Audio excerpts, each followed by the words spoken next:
For African Americans in the early 20th century, getting an education was a challenge until Julius Rosenwald came along. Though he never finished school himself, this Jewish philanthropist rose to become the head of Sears, Roebuck and Company and started a fund that built nearly 5,000 schools throughout the South, 800 in North Carolina, including Charlotte. These schools were built between 1913 and 1932 and gave black children an educational opportunity they would otherwise not have received during this era of Jim Crow. These schools came to be known as Rosenwald Schools and were hailed as the most important initiative to advance black education in the early 20th century. They were also a partnership between two remarkable men, Rosenwald and Booker T. Washington, who distinguished himself as an educator, author, orator, and advisor to several presidents in the late 19th and early 20th centuries, despite the color of his skin.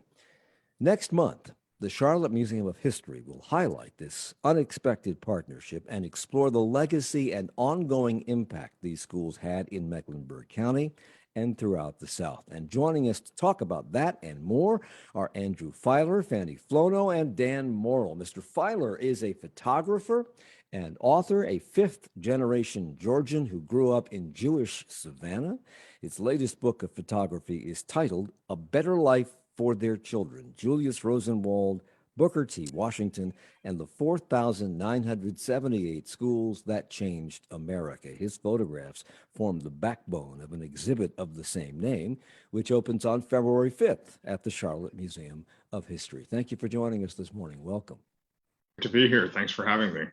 Great to be here. I'm glad to be here. Well, hold on. I haven't introduced you yet. Don't jump Yeah, the gun here. I got you, brother. Let me get to Fanny. Fanny Flono is a name that you probably recognize because of her time at the Charlotte Observer. She is now trustee of the Charlotte Museum of History and chair of that organization's Save Siloam School project, which is working to save one of the few remaining Rosenwald schools in Mecklenburg County. Good morning to you, Fanny. Now's your turn. Good morning, and glad to be here. And Dan Morrill obviously is here. He's a local icon when it comes to historic preservation and historian. And after retiring from the Historic Landmarks Commission, he helped found and is now the administrative consultant for Preserve Mecklenburg, which is actively looking to purchase historic real estate to preserve those properties for posterity. So Welcome happy back. to be here. And, Okay, and glad you're here, Michael. Well, so am I, because who would ask the questions? That's right. So, Fanny, let me start with you. We did a program on these Rosenwald schools, I think back in 2015, when a woman by the name of Aviva Kempner made a film about Julius Rosenwald that was screened here. And she was on the program at the time, called Julius Rosenwald, the greatest philanthropist we've never heard of, given the unusual for its time nature of the schools that he helped create and their remarkable impact. Why isn't he better known? Why aren't these schools well known? Well, one reason I think is that because that part of our history is not very well known or talked about, and particularly this year period after the end of the Civil War. And I think people were, and there was a lot going on in the country that was not very helpful to African Americans. And so I think that this was just a time when people didn't talk, people today don't talk about that part of our history. It was a challenging part of our history in which segregation was deeply entrenched, and there was violence going on in a lot of parts of the southern parts of the country. And these schools were especially because Julius Rosenwald reached across and racial and economic lines to join with Booker T. Washington to establish these schools. That was not something that was done very often. Yeah. And so I think that part of our history has been lost about that happened during those years. I know, Andrew, you want to chime in on this, and I'll bet you're going to tell me there's more to it than just that. Well, no, first of all, I think Fanny's absolutely right. We are at a moment in our history where we have recognized that we need to diversify and tell a more comprehensive American narrative, that there are components of our history that we have not told. But I think there's another variable here, and that is that Julius Rosenwald was one of the earliest philanthropists to mandate that all of the funds should be given away within a certain number of years of his death. That has become very fashionable in philanthropy today. Bill Gates has said that. Warren Buffett has said that. Bernie Marcus has said that. Julius Rosenwald believed that the people who helped create the wealth should be the beneficiaries of that wealth. And so he mandated that all the funds in the Rosenwald Fund should be given away within 25 years of his death. And in fact, Julius Rosenwald dies in 1932. They spend down in 15 years and the fund shuts down in 1948. So it's one of the reasons that Julius Rosenwald's story is not as well known as some of his philanthropic peers like Carnegie and Ford and Rockefeller, who have surviving foundations that bear their name. Dan, Julius Rosenwald's rise to wealth is a typical prototypical American story. It's the story that we all believe in and subscribe to. He was the parent. He was the son or the child of immigrants. He was Jewish. He did not finish school. He became a peddler who rose through the ranks as a salesperson and ultimately became the head of Sears and Roebuck Company, which he made into the most successful retail establishment of its day, the Amazon.com of the early 20th century. And somehow he came into contact with Booker T. Washington, another man who wasn't necessarily wealthy, but a man who rose to surpass anything that could possibly be expected of an African American in that time period, to become highly influential. How did the two of them come together to help create these schools? But I think, and I'm sure that others know more than me, because my knowledge of Rosenwald Schools is largely derived from my involvement in preservation in Mecklenburg County. But I'm sure it was because of Tuskegee Institute. They certainly knew each other there. I might be mistaken. I don't think I am. That Rosenwald was a trustee. And let me give a little broader. Briefly, can I preach for just about 30 seconds? Race is the issue in American politics. It still is. You were in your introduction, you were talking about a court case. Race is the issue. How are African Americans going to be able to benefit from the full participation in our republic? I mean, that's the issue. And there were two men who had very different views. One was W.B. Du Bois, who said it was through the courts. And that, of course, is the NAACP approach. Booker T. Washington was an eloquent speaker. He was a man who could absolutely mesmerize a crowd. And he believed that the real approach was education. If African Americans could get an education, and a good education, and a solid education, that will allow them to have the skills to be able to participate in our society, and specifically to gain wealth and to become and to participate in the American dream and the American story. And he also, a very important part of this Rosenwald thing was it was a team approach. It wasn't just that the money was all given by the Rosenwald Fund. There had to be participation by the local school system. Yeah, and we're gonna talk about that. And it was a matching fund. Okay, I've said enough, but these okay, are but wonderful schools to get that education. Okay. And we're going to talk about the fact that this was a matching fund situation, and I want to talk about how that could possibly have worked back then when the African American population was poor. Where were those funds going to come from? But Andrew, getting back to how the two of these men come together and decide to build these schools, how did that happen? So the first thing to say is Julius Rosenwald having become president of Sears, Roebuck and Company, becomes, as you mentioned, one of the earliest and greatest philanthropists in American history. And his cause is what later becomes known as civil rights. And he starts his first foray into philanthropic giving in civil rights issues in 1910, when he agrees to partially fund, a series of YMCAs across America, which results in funding 24 African-American YMCAs. Booker T. Washington hears about this, and he goes to Chicago, and the two men meet in 1911, so just over 110 years ago. Now, you have to remember that 1911 is before the Great Migration.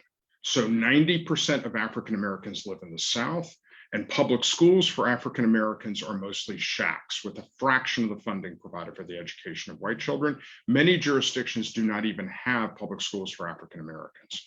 So Booker T. Washington invites Julius Rosenwald to come onto the board of Tuskegee. Later that year, Julius Rosenwald takes a train down to Tuskegee, is impressed with what he sees, and agrees to serve on the board of Tuskegee. But the two men develop this close friendship, and they keep talking. What can we do together? And it's in 1912 where they settle on this idea that they're going to create this program that becomes known as Rosenwald Schools and fund public schools for African Americans across the South. And between 1912 to 1932, they fund 4,977 schools across 15 states, and then one final school was created in 1937. And the results are transformative. Fanny, these 5,000, nearly 5,000 schools, how did the communities in which they ended up being located, how were they chosen? Was it strictly because Mr. Washington and Mr. Rosenwald thought, well, that's where we should put one? Or did the communities apply to be chosen? The communities themselves applied to be a part of this program. And many of the communities, one of the stipulations, of course, with the partnership was, and this came from Booker T. Washington, that the communities themselves had to put money into the program, that they had to be active partners. And you talk about the communities being poor, but many of the people in these communities did own land. And they were artisans, they were tradespeople, and they could provide that sort of thing. But it was not only that the governmental agencies were required to give money and that the fund gave money. Of course, the Siloam School is a different animal. The Siloam School was built completely with community funds. The community provided the funds for all of the materials, and the only thing that the Siloam School got from the Rosenwald program was the plan. And the plans were very significant. The Rosenwald schools, as you look at them, are very distinctive. So you know a Rosenwald design school when you see them. But yes, people applied for these. There were communities all around the South that wanted to have better schools for their kids. And so they were able to seek out these funds. There was a way for the Rosenwald Fund to provide these funds for these community schools. I'm going to come back to this, the plans, the physical plans for these schools and how that came about and what the impact of that was and how unusual that may or may not have been for the time. We'll talk about that. And we'll also talk about the impact of the Rosenwald schools here and around the South. When we come back, we're talking about the Charlotte Museum's impending exhibit called A Better Life for Their Children on Charlotte Talks on WFAE. Support for Charlotte Talks comes from WFAE members and Mazda of South Charlotte, pledging to help end child hunger in the Carolinas through ongoing support of Second Harvest Food Bank of Metrolina. Details about this initiative at mazdaofsouthcharlotte.com. And Jazz Arts Charlotte presenting Bird Lives, music from Charlie Parker with strings, January 14th and 15th, part of the monthly Jazz Room series at the Blumenthal Stage Door Theater. Tickets at blumenthalarts.org. Tomorrow's Friday. That means the local news roundup. Of course, the 3-judge panel decided this week that new congressional and legislative maps can be used in North Carolina, but an appeal is imminent. CMPD releases crime numbers for 2021, reflecting both good and bad news. COVID is causing staff absences at CMS. They're now considering a form of mixed in and out of school learning. And there's a challenge to Madison Cawthorn's candidacy. Those stories and more tomorrow at 9. On the latest FAQ City, Charlotte has a lot of food trucks, and they serve every kind of cuisine you can imagine. When I came to Charlotte, like, everybody went crazy over this lobster mac and cheese, like they never had it before or something. How do food trucks work? And how can you find the ones in your area? Listen to the FAQ City podcast on WFAE.org/FAQ City or wherever you get podcasts.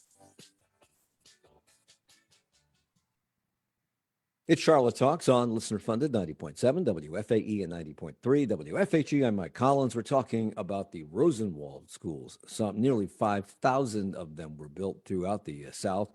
I think 800 here in North Carolina in the early 20th century, specifically to help African-American children become educated because there were few other options for that to happen. We're talking with Andrew Filer, a photographer and author of a book called A Better Life for Their Children, which documents these schools and which serves as the basis of an upcoming exhibit at the Charlotte Museum of History, which opens on February 5th. Fannie Flono is chair of the Save Siloam School Project, which is one of the Rosenwald schools or Rosenwald-based schools, and she works for the museum as well. And Dan Morrill is here, historian and founder of Preserve Mecklenburg. Dan, we were talking just before the break about how these schools were designed, and Rosenwald was very specific in how he wanted these schools to be built and how he wanted them to look. They had to be a particular color. Most of them had particular kinds of window treatments. They were designed and oriented in a certain way to bring daylight into the classrooms because many of these schools did not have access to ventilation or electricity. There was a central classroom in most of these places with an industrial space in the rear and a cloakroom in the front. Clearly, having these schools have the same basic design, it was more efficient. Was that too groundbreaking? I mean, were most public schools of the day developed and designed that way, or were they all different? Well, the thing of that, obviously there was great variety in school designs throughout the country, but Julius Rosenwald, they had numbered plans. You know, my wife and I, when we take trips, we go down the road. We say, oh, there's a Rosenwald school. You know, oh, hey, there's another one over there. I was just talking to a young man down in Anson County wanting to save a Rosenwald schools. And North Carolina, I have to say something about George Davis. Mm-hmm.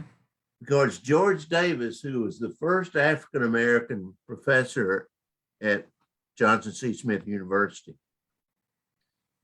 became the North Carolina agent for the Julius Rosenwald Fund. And North Carolina was prolific with Rosenwald schools. They're all over this state. And a lot of that had to do with the untiring efforts of George E. Davis, whose house, by the way, has been restored magnificently by John C. Smith University. And by the way, there are white schools that used Rosenwald plans. Mm-hmm. The plans were so good that you'll see you say a Rosenwald school, well, the answer ought to be probably, because they were so good, because it all had to do with light. The thing that is so overwhelmingly striking about these frame buildings, regardless of whether it's number 1, number 2, number 3, number 4, number 5, number 6, number 7, they all have banks of windows. And, you know, the reality is that the funding fundamentally came overwhelmingly from the local school system. I mean, they had to put money up too. And they were frequently, by the way, located near an African-American church, because African-American churches, of course, were such important cultural, social centers of the community. It was just logical for them to be there. You can go, for example, to the Newell Rosenwald School.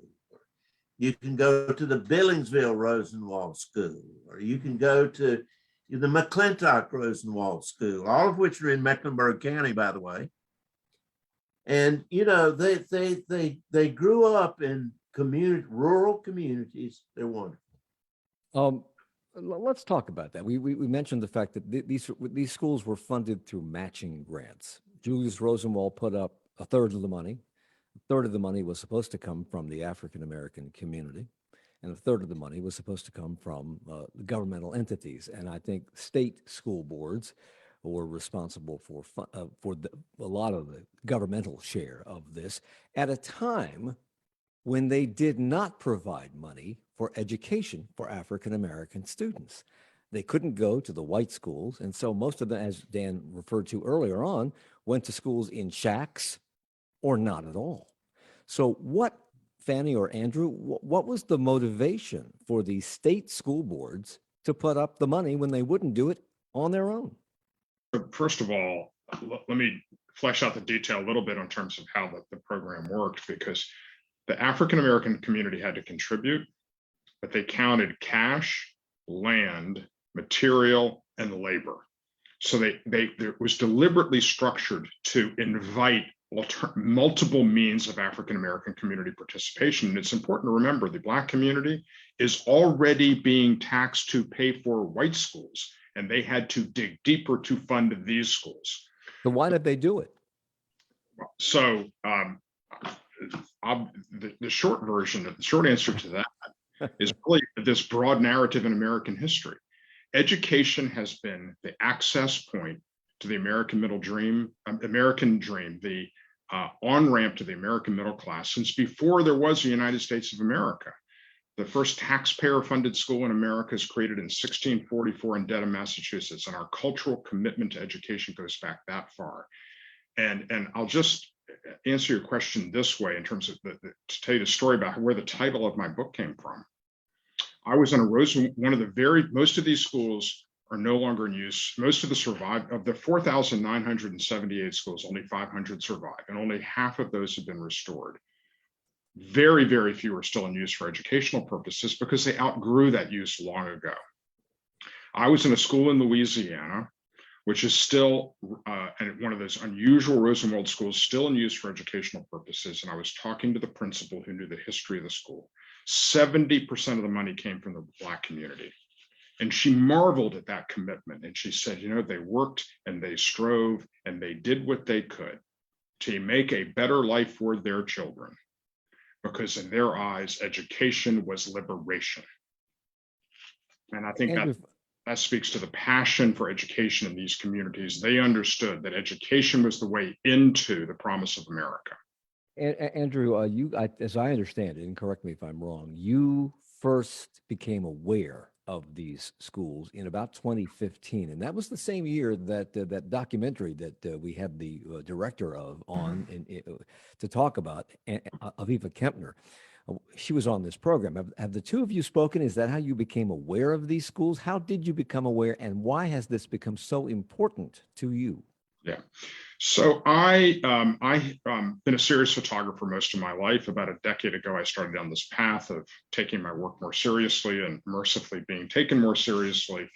In late 2014, I turned into my publisher what was my first book of photography, which was also on the theme of the importance of education, using the abandoned education spaces to talk about the role that education has played as this on-ramp to the American middle class, how that is a tradition at risk now with issues of college affordability. And I found myself at lunch in early 2015 with a woman named Jeannie Syriac, who originated the role of African-American heritage specialist at the Georgia State Historic Preservation Office. And she's the first person who told me about Rosenwald Schools. And the story shocked me. I'm a fifth generation Jewish Georgian. I have been a progressive activist my entire life. The pillars of this story are the pillars of my life. How could I have never heard of Rosenwald Schools? Mm-hmm. I came home and I Googled it, and I found that there were some books on the topic, but there was not a comprehensive photo documentary of this program. And I set out to do exactly that. And over the next 3.5 years, I drove 25,000 miles across all 15 of the program states. And of the 500 surviving schools, I shot 105 of those schools, and also met former students, former teachers, preservationists, and I bring their stories into this work with portraiture.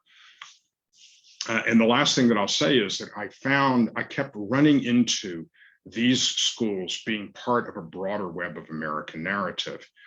I found Rosenwald Schools connected directly to the Trail of Tears, the Tuskegee syphilis study, litigation of Brown v. Board. And so I ended up feeling compelled to write a story that goes with each of these images. And so this is actually a book of both photographs and stories, and the exhibition will highlight both the images and the stories. I was just going to get to that, Fanny. This exhibition is based on that book. It has the same name. It shares some of the same pictures. Now, of course, it shares some of the same stories that Andrew Filer got from people who either went to these Rosenwald schools or knew people, had members of their family go to these Rosenwald schools. Talk, Fanny, about the impact these schools had in the early 20th century and the legacy that they have left behind. Oh, well, I can't say enough about Andrew's book and his exhibit. I mean, it really does show you what we have to learn from the past and how it affects our future or how it affects our present. The Rosenwald schools, I mean, the legacy of them can be seen, obviously, if you look at his book and if you see the exhibit, you can see from the people who attended these schools how much those schools meant to them and how much they meant to their progression and their family success in the future.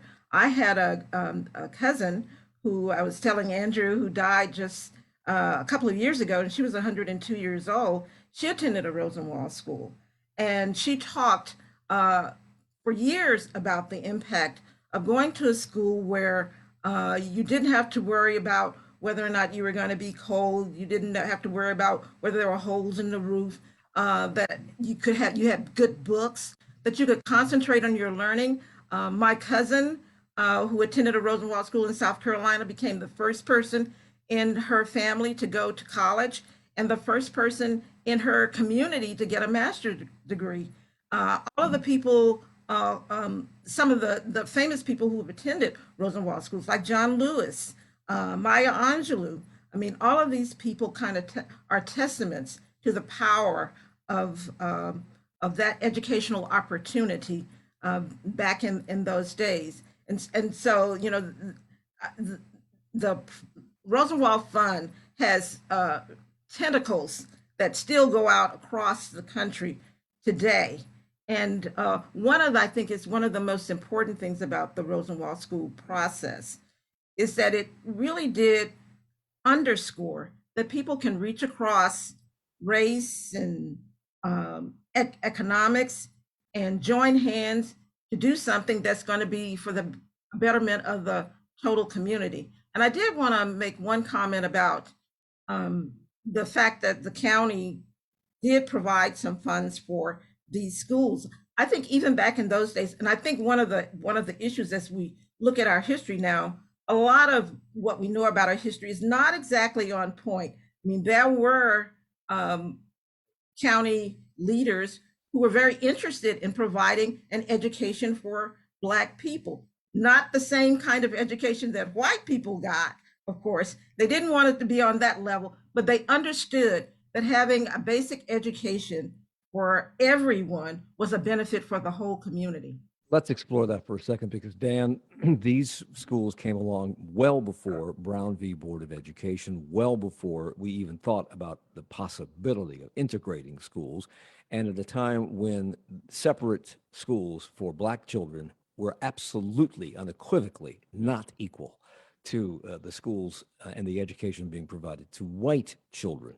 So how did what these Rosenwald schools offer differ from what came along after integration? Dan. Well, that's a very interesting question because I went to a reunion at the Billingsville Rosenwald School, which is in the Greer Heights neighborhood, which, by the way, is in the National Register of Historic Places and which has been lovingly restored. And if anybody wants to go and see a Rosenwald School, they would be well served to go because it's wonderful. And here's the reality, and I'm going to say something that might be controversial. You know, change always cuts both ways, my friend. Segregation obviously was something that we look at from today, and we're glad it's gone. But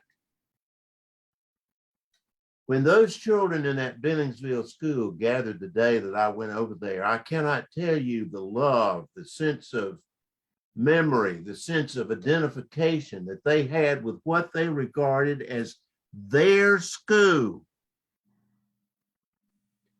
And some of their teachers came, this was back in the 1980s.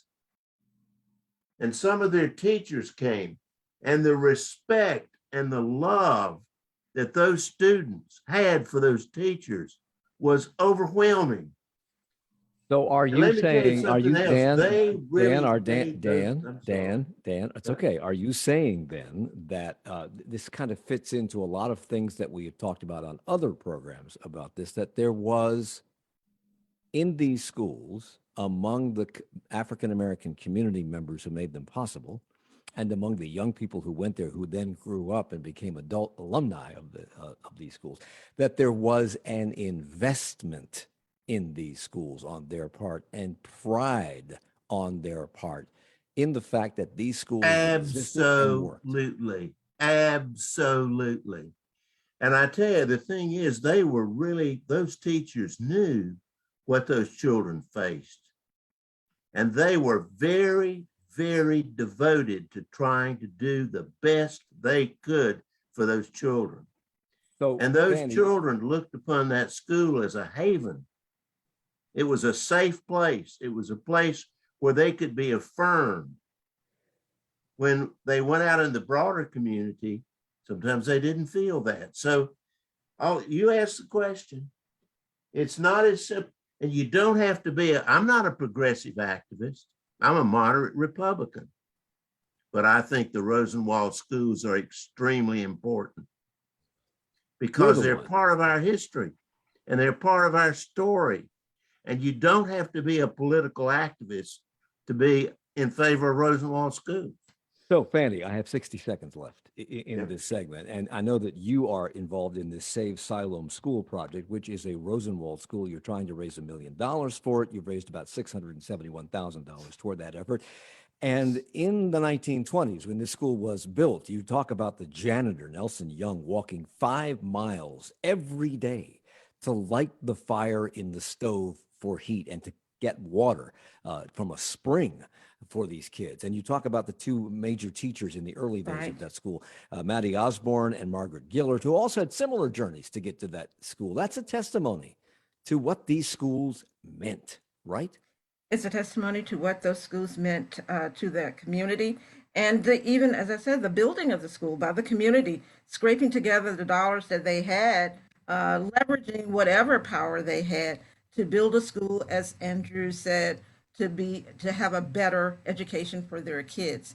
So yes, I mean, that is exactly what it was. Fanny Flono is with the Charlotte Museum of History and the Save Siloam School Project. They're opening an exhibit in February called A Better Life for Their Children. We'll talk more about that when we come back. Support for Charlotte Talks comes from WFAE members in Upper Carolina, presenting Don Giovanni, based on the legend of the infamous Don Juan and hailed as Mozart's greatest opera, February 3rd, 5th, and 6th. More information at operacarolina.org. And Heartwood Tree. Winter trees allow for more careful examination of tree structure. Heartwood Tree Services arborists can recommend long-term goals ahead of the spring thaw. Consultation at heartwoodtree.com. The need for welfare aid has grown over the last year, but states are leaving funds unspent that are meant to help people in need. A recent report from ProPublica found that states are still holding on to over $5 billion in funding meant to assist families. They'll be exploring how difficult it is for people in need to navigate this system coming up in 20 minutes at 10 o'clock on 1A. And we will continue our conversation about Rosenwald Schools in 30 seconds. Start your afternoons with WFAE's All Things Considered for the latest local and international news of the day. Average temperatures across the region last month were about 6 to 9 degrees above average over the past 30 years, which is how federal forecasters define normal. It's partly because of La Nina, bringing higher temperatures and drought to the southeast. Join me, WFAE's Gwendolyn Glenn, and NPR host weekdays 4 to 6:30 p.m. on 90.7 WFAE and WFAE.org. At Charlotte Talks on WFAE and WFHE, I'm Mike Collins. We're talking with Fanny Flono from the Charlotte Museum of History and the Save Siloam School Project, Dan Morrill, historian and co-founder of Preserve Mecklenburg, and Andrew Filer, a photographer and author of a book called A Better Life for Their Children, which serves as the basis for the upcoming February 5th exhibit, begins February 5th at the Charlotte Museum of History. And Andrew, in your book, as we mentioned, you pair these photos that you've taken as you traveled 25,000 miles across the South to find and photograph these, what remains of these almost 5,000 schools. You also talked to former students and teachers and community members about their impact and the importance of these schools. Can you share with us for a moment some of the stories that you were told about these students and teachers and community members' experience and what these schools meant to them personally? So I'll give you one example. There is a photograph in this book. It's also in the exhibition. Imagine yourself inside of a small white clapboard school. Hanging above the doorway is a portrait of Julius Rosenwald that has hung on that wall since the K. Rose School in Sumner County, Tennessee, opened in 1923. And beneath them are two African-American men in their late 70s. That is Frank and Charles Brinkley. They both attended this school, the K. Rose School. They both went to college. They both went to graduate school. They both became educators. Charles became a high school math and science teacher. His brother became a middle school principal. They have 4 sisters, all went through this school, all went to college. These 6 siblings have 10 children. All 10 children went to college. That legacy may not have happened without this schoolhouse. This schoolhouse that came from this partnership of Julius Rosenwald, Booker T. Washington, white school boards, and Black communities working together to make these schools happen. And Fanny, that fits in exactly with studies conducted by the Federal Reserve, of all people, CBS News, of all institutions. CBS News reports that economists at the Federal Reserve conducted 5 studies on the impact of Rosenwald schools and found that prior to World War I, there was this enormous and persistent gap in the quality of and amount of education given to Black children versus white children. It was persistent, and that shrunk significantly between the world wars, specifically because of these Rosenwald schools, which speaks volumes about their importance then and their importance today because of the legacy they left behind. Was it simply the availability of an education as the result of these schools that made them so important, or was it the quality of the educators at the front of the classroom in these schools? Well, probably both. From what I heard from my own family members who attended Rosenwald schools, I mean, the teachers were good, and they had better books and the facilities. I mean, you cannot say enough about having a facility that was not cold, did not have holes in the roof. You had desks. One of the things that one of my cousin talked about was they didn't have desks before they had their Rosenwald school. And so, I mean, all of those things, I think, combined help make the atmosphere for a better education for many of the kids. And we do have an oversized share of these schools in North Carolina, as I think Dan pointed out. Of these almost 5,000, about 16 or 17% of them are in North Carolina, and 20 of those schools ended up being in Mecklenburg County. Andrew, why? Why do we have an outsized number? So I think that there were 787 Rosenwald schools in North Carolina, more than any other state. There are more surviving Rosenwald schools in North Carolina than any other state. And then I think that had to do with two things. Number one, it had to do with the progressive leadership at the state school level and at the county school level. Most counties in North Carolina, the vast majority of counties in North Carolina had Rosenwald schools, but also the commitment of the Black community to participate in the program and to be able to contribute and to make these schools a reality. And both the white school boards and the Black community had to participate, and that commitment came together more in North Carolina than any other state in the program. Danny. And can I just add, because Dan did mention this, Professor George Davis, I think, was very significant. I think he was probably the best Rosenwald agent that they ever had. He went across the state, encouraging people, having fish fries, having all these kinds of fundraisers to raise money to invest in these schools. So I think he was a very significant part of what happened in North Carolina, making us the one state to have the most Rosenwald schools, and Mecklenburg County to have the most Rosenwald schools of any county. Dan. You know, there's something I need to say about scale. You know, the idea got going after World War II, we ought to have big schools because that would allow us to have a wider curriculum. There's something about small schools. There's something about a small building. There's something about the intimacy that occurs. And the other thing was, largely because of these agents in the states and local school boards and so forth, you did have a cohesive community that was immediately geographically there, that was connected to that school. And there was this sense of ownership. There was this sense of, it wasn't a Rosenwald school, but I'll tell you this story briefly. I had a man who got an honorary degree, a distinguished individual sitting next to me on the stage at the UNCC graduation, who went to a segregated school, the Morgan School in the Cherry community.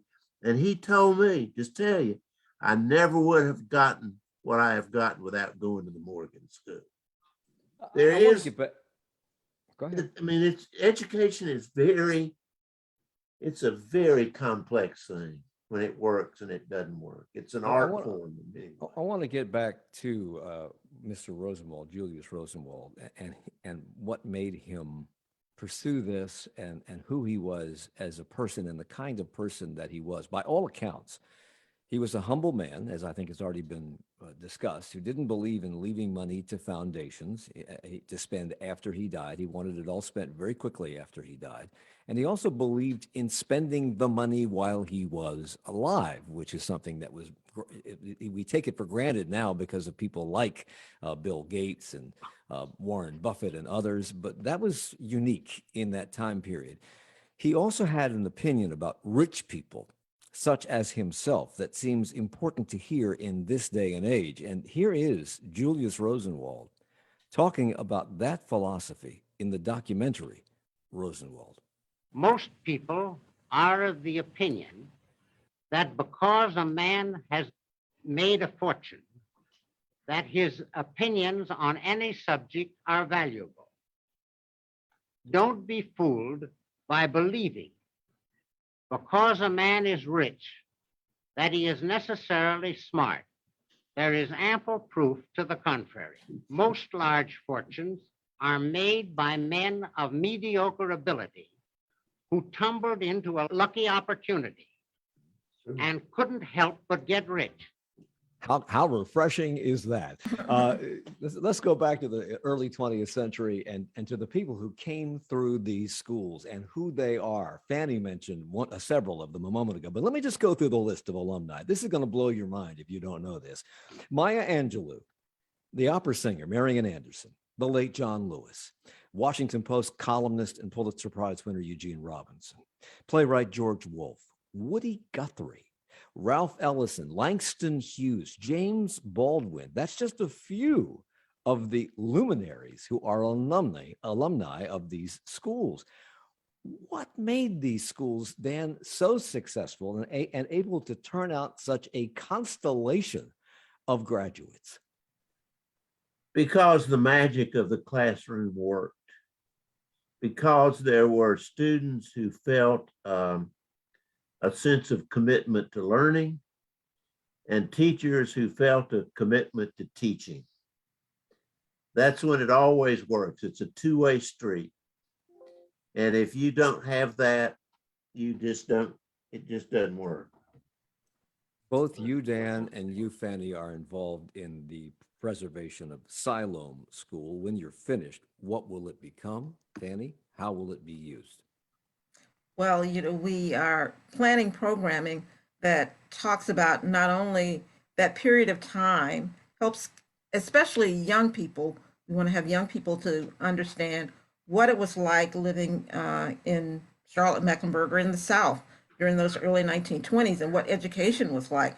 But also, we want the building to be used as a place where people can have conversations about educational inequities, about racial justice issues, about being able to have people come together to find cooperative ways to do things, to look at the Julius Rosenwald, Booker T. Washington model, to see how it fits into today.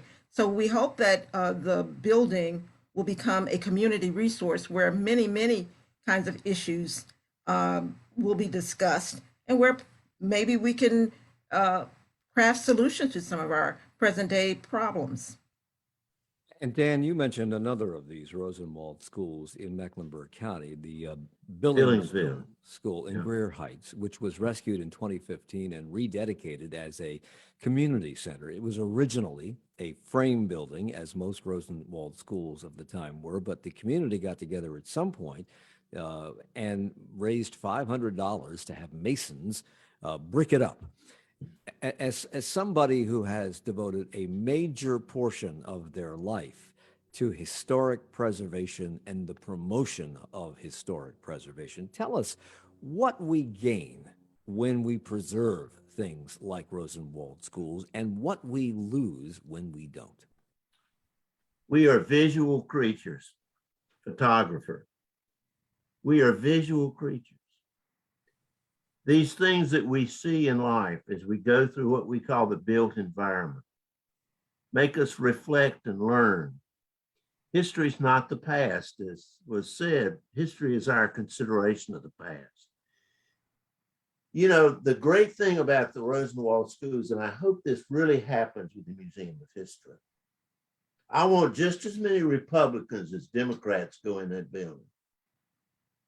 I don't want it to become a drumbeat for a particular political persuasion. It has to be, we are going to survive as a society with unity, cohesion. And that's why we need to have deepest respect for all aspects of the narrative. I'm totally in favor of a more inclusive interpretation of history. When we lose these buildings, we lose what we see. We don't go down the road and say, hey, there's a Rosenwald School. I mean, these things remind us. They're reminders of values. They're reminders of heroes. They're reminders of, well, anyway, I could go on. Well, no, there used to be an old adage, seeing is believing. Yes. But that doesn't seem to hold true very much anymore with a certain segment of our population, which is very unfortunate because you can't survive when you can't see. It's because they see what's on TV. They see all these cable networks that grind out their own niche market propaganda. Let's talk about part of the problem here and one of the boogeymen that has surfaced recently, and that is the alleged teaching of critical race theory in the primary and secondary schools in the United States. It is not taught at all. Never has been, never will be. It was designed to be something discussed at the law school level as a theory, but it's become the right-wing boogeyman for education. And CRT, critical race theory, examines the way in which racism operates now and historically in the U.S. system of laws and society. Can, Fanny, the preservation of these schools, as Dan Morrill is insisting, can they act as bringing back into the public consciousness, the role that race has played in our development over time and in fighting against the CRT nonsense? Well, I hope so. Um, one of the reasons we want to save the Sloan School is because the Sloan School does tell a story about what education was like back in those days. And it's unfortunate that people don't want to see the whole picture of what our country was like at one point, because knowing what it was like tells you about why it is we are struggling now to get educational equity to the point that we want it to be today. So I think knowledge is power. I think having these buildings preserved, they tell the story, and you have to be willing to listen to the story, the whole story. And Andrew Filer, according to the documentary that I played a cut from a minute ago, Rosenwald saw a parallel between the Jewish pogroms in Eastern Europe and Russia and the kind of terrorism and oppression that Southern blacks suffered under the Ku Klux Klan. And you have said that as a fifth-generation Jewish Georgian, these are the pillars of your life. Are there lessons to be learned for people who may be on the other side? Well, so I'd say a couple of things. First of all, Julius Quickly. Rosenwald is specifically motivated by his Judaism. He sees America as a safe haven from anti-Semitism, and he sees that safe haven weakened by how we treat African American citizens. And so this is the font of his interest in civil rights and the font of his philanthropy. The exhibit at the Charlotte Museum of History, based on Andrew Filer's book, A Better Life for Their Children, opens on February the 5th out there on Shamrock Drive. Thank you all for being here. Andrew Filer, the author and photographer, Fanny Flono with the museum, and Dan Morrill with Preserve Mecklenburg. Thank you all for the hour. Charlotte Thanks, Talks with Mike everybody. Collins is a production of 90.7 WFAE. Support for Charlotte Talks comes from Mazda of South Charlotte. Our executive producer is Wendy Herkey.